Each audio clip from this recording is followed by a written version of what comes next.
On ajoute des PIB, des habitants, et que quand on prend l'acception large de l'Asie, c'est-à-dire en fait du Japon jusqu'à la Turquie, un effet statistique.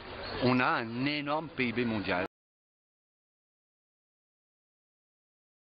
Leur croissance très forte de ces 30 dernières années, ce que j'appelle les 30 glorieuses des émergents, est due à des conditions tout à fait spécifiques qui sont liées à la mondialisation libérale.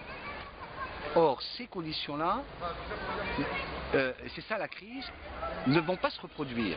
C'est-à-dire que la Chine ne peut pas continuer, Michel Aglietta le dit, à faire de la croissance tirée par l'exportation. Le Made in China, non seulement les gens commencent à ne pas vouloir l'acheter, mais surtout la Chine a des coûts salariaux tellement proches des coûts européens qu'il n'y a plus de raison d'aller fabriquer là-bas.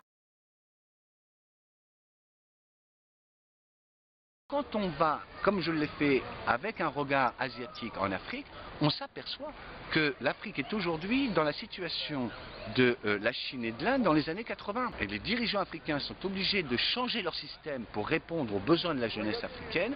Vous vous dites qu'il y a probablement des raisons de croire que le continent africain, dont on parle de son décollage, va, malgré de grandes difficultés, politique cette fois-ci plutôt que économique, continuer de s'affirmer. Et la Chine et l'Inde l'ont vu.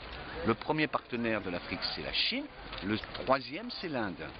Et pourquoi? Parce que le point commun entre ces trois grands continents, la masse de population qui n'a que 2 $ par jour et qui ne peut pas se permettre d'acheter américain ou européen.